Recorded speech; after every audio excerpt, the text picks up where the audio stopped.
banjir besar. Zaman Nabi Hud dalam bentuk angin topan. Zaman Nabi Saleh kepada kaum Samud dalam bentuk gempa bumi. Kemudian zaman Nabi Syuaib kepada kaum Madian dalam bentuk juga gempa bumi, dampak dengan sambaran petir dari langit.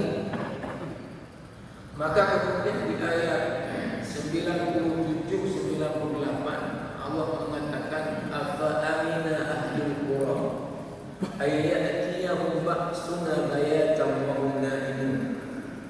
Apakah penduduk negeri-negeri tersebut merasa aman daripada bencana kami atau kekuasaan kami, ya, atau siksaan kami yang datang itu bisa waktu malam. Wahumna itu mereka sedang tidur.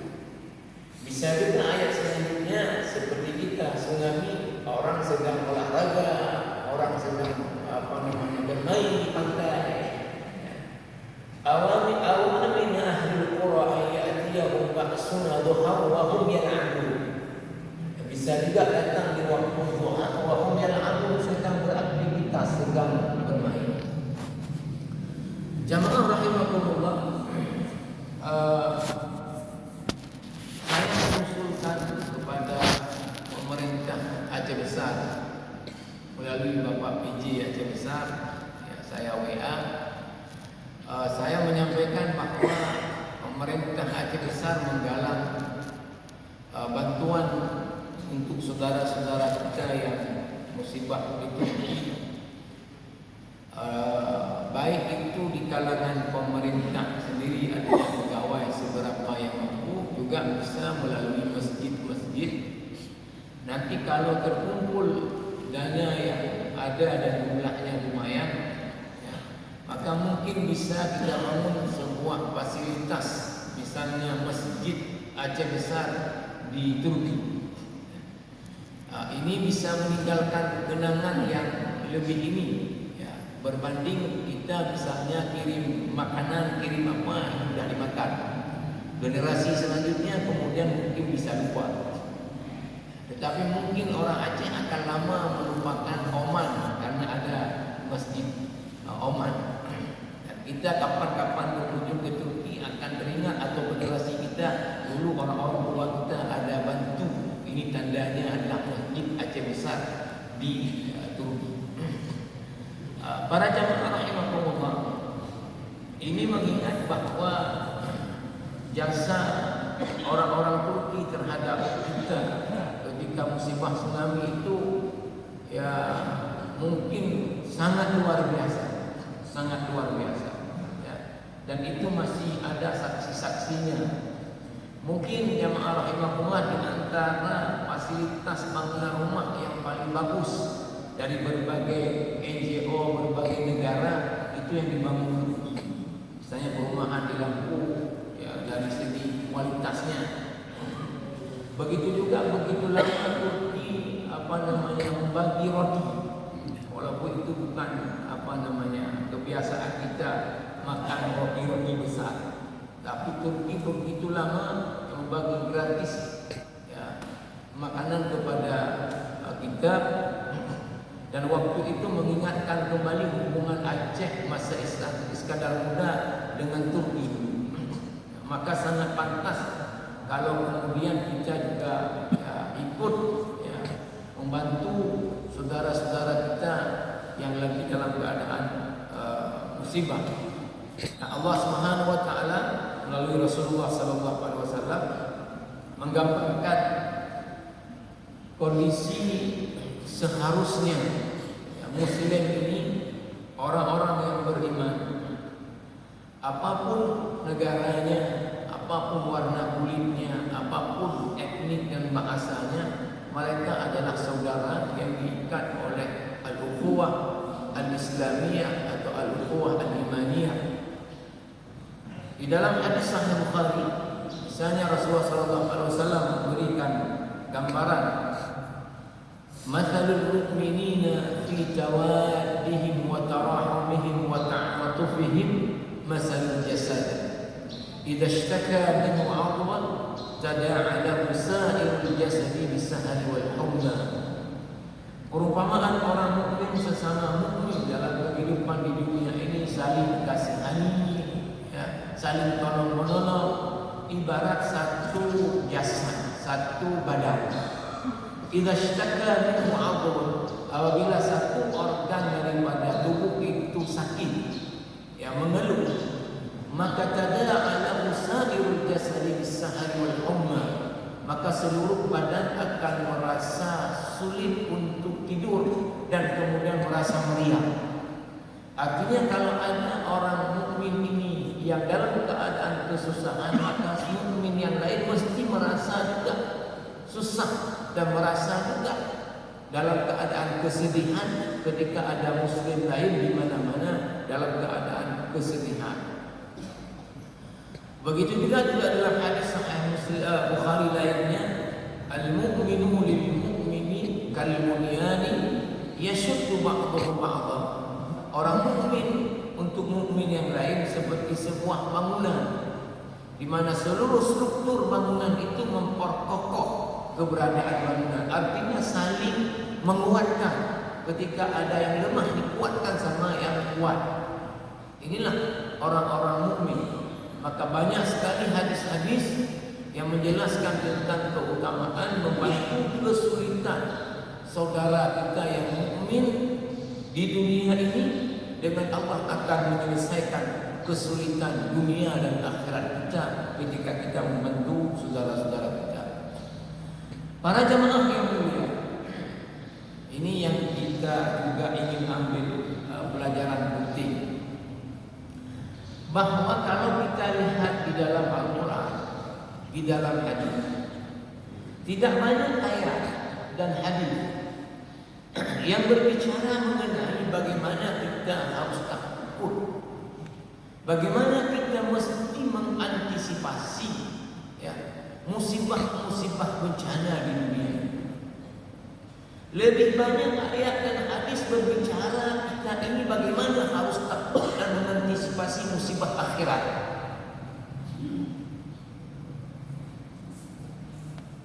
Karena apa jamaah rahimakumullah? Musibah di dunia ini, kemanapun parahnya dia, berujungnya apa? Orang yang kena musibah itu mati. Enggak ada lagi di atas itu. Selesai. Tapi kalau musibah akhirat, enggak mati-mati lagi. Kalau musibah dunia, misalnya seperti saudara-saudara kita yang di Turki, ya, tentu yang paling banyak yang belum meninggal adalah apa? Ya, patah-patah karena tertimpa oleh reruntuhan. Maka pemerintah Indonesia, ya, melalui perintah dari Ibu Menlu Retno Marsudi, memindahkan, ya, kerja Duta Besar Indonesia di Ankara ke Adana dan berkantor di sana untuk mengkoordinir bantuan daripada Indonesia ini untuk Turki. Mulai hari ini akan datang bantuan dari Indonesia dan akan berlanjut. Di antara yang segera didatangkan adalah apa? Emergency medical team, yaitu utamanya dihadirkan adalah para dokter bedah ortopedik dan tentu orang-orang yang bekerja di anestesi, karena ini dianggap kebutuhannya besar di lapangan, selain karena musim dingin ini selimut dan juga beberapa mungkin ginseng dan sebagainya kata putus arus listrik yang dikirim 200 ginseng ini yang akan datang hari ini. Jamaah rahimakumullah, orang-orang yang tentu masih hidup itu, ya, akan berpeluang untuk dibantu dan minta bantuan. Yang patah kaki akan dioperasi, yang putus kaki akan dikasih kaki palsu, ya. Yang tak ada lagi rumah akan dibangun rumah, yang tak ada lagi makanan akan dikasih makanan, yang kedinginan akan diberi baju. Itu kalau untuk dunia. Tapi kalau musibah akhirat, misalnya seseorang dibakar di dalam neraka, lalu sudah hangus kulitnya terbakar, apa yang akan terjadi?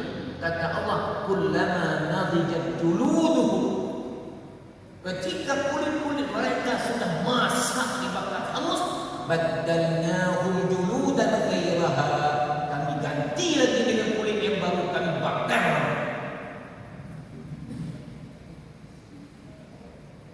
Jamaah rahimakumullah, di surat Sajadah yang sering dibaca oleh imam waktu salat subuh Jumat, karena ini antara yang sunatnya Sajadah dan Al-Insan, Allah Subhanahu wa taala mengatakan, wa ammal ladzina fasaqu fama'wahumun nar.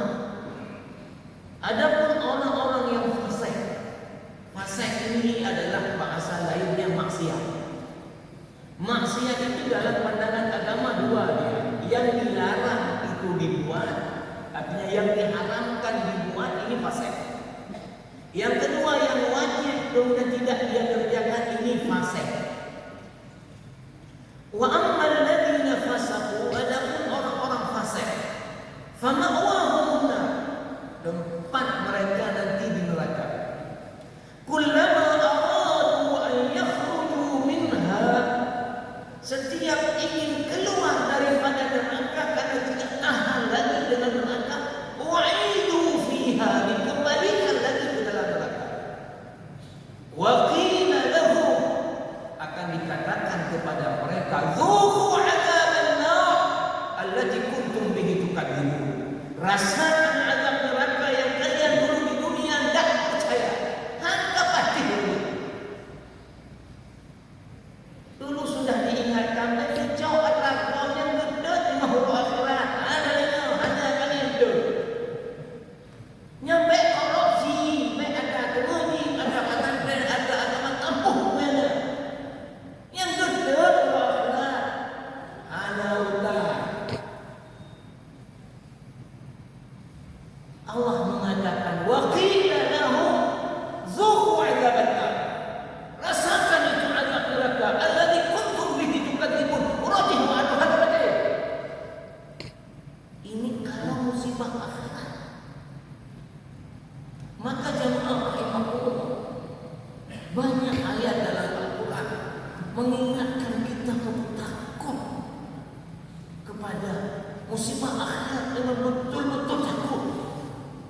Misalnya dalam surah Luqman di ayat 33, Allah Subhanahu wa taala berfirman, ya ayyuhan nasu taqu rabbakum, wahai sekalian manusia, kata saya dikatakan, ya ayyuhan bashar, mukminan kana aw kafira, apakah itu orang mukmin atau orang kafir, wahai sekalian manusia, ittaqu rabbakum, takut kalian kepada Rabb kalian, maknanya takut kepada siksa dan azab daripada Tuhan kalian.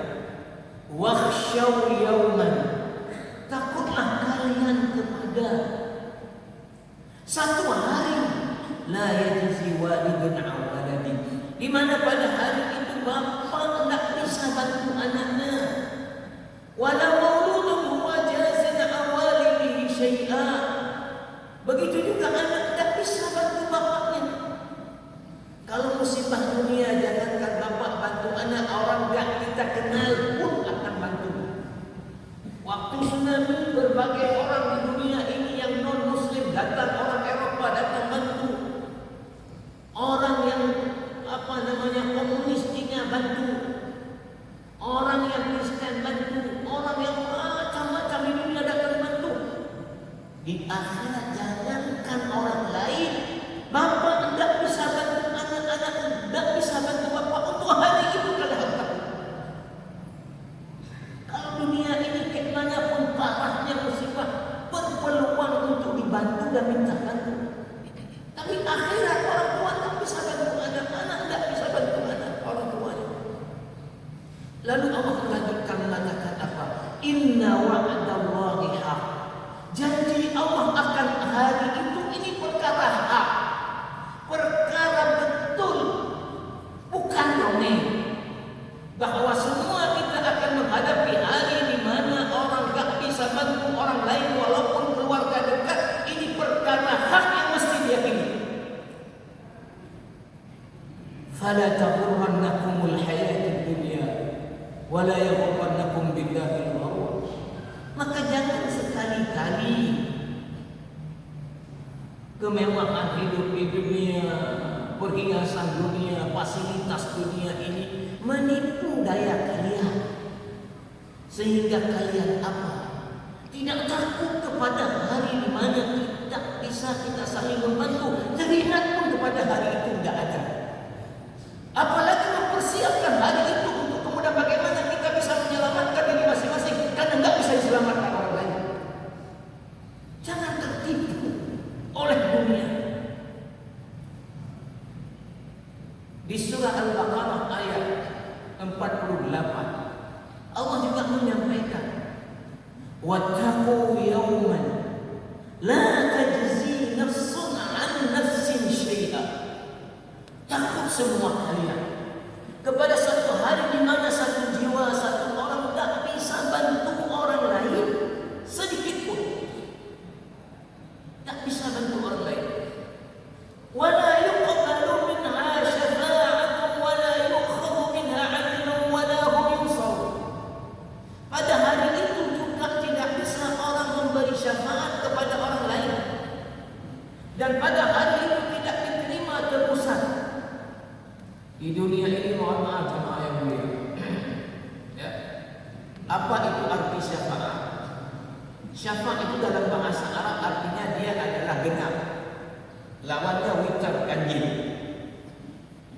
Ketika kita tidak bisa misalnya untuk terhubungkan dengan seseorang, maka kita perlu kepada orang lain untuk bisa terhubung dengan orang itu. Orang ini namanya syafaat. Kita misalnya tidak kenal dengan Pak Gubernur, tapi kita perlu dengan beliau. Apa langkah yang kita buat? Kita cari orang yang kenal dengan gubernur. Enggak kenal juga kita, simpulan kenal dengan gubernur dekat, enggak kenal juga kita. Kita cari lagi orang yang kenal dengan simpulan itu siapa, sampai ujungnya kita dapat. Dapat orang apa? Yang memfasilitasi kita untuk connect dengan gubernur.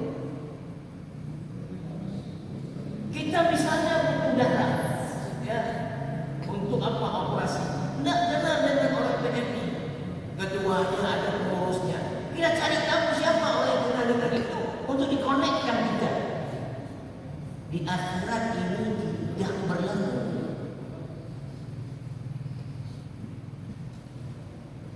Tidak bisa di akhirat tidak ditebus. Di dunia ini, ya kadang-kadang mohon maaf jemaah yang mulia, orang sudah jelas salah dia. Tetapi kalau kemudian dia mau tebus, maka kemudian dari salah dirubah jadi enggak salah. Pasal dari pasal A diganti ke pasal B. Sudah dihitung kerugian negara sekian, ini Anda akan kami jadikan tersangka. Nah, jangan apa, jangan macam-macam.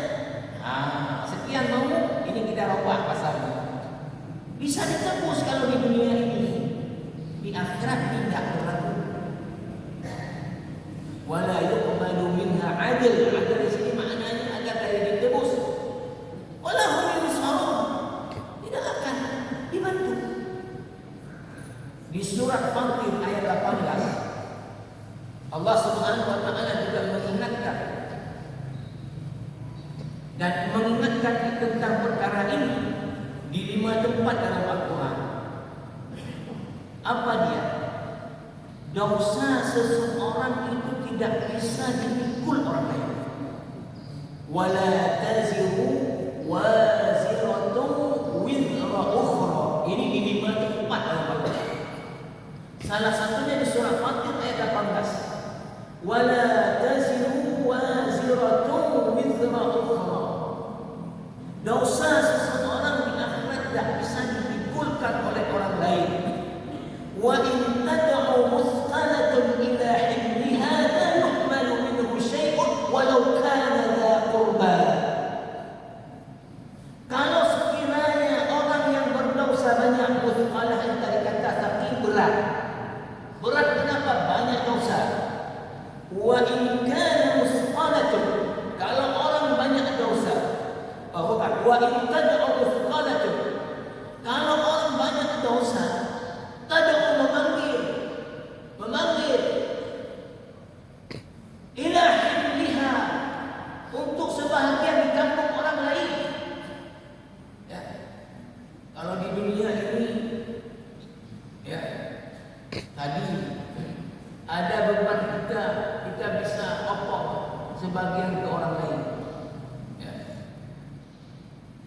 Kita misalnya punya ya, anak meninggal, kemudian istri kita, anak kecil bisa opor ke adik kita yang perempuan, bisa opor ke kakak kita, bisa opor sama bibi kita.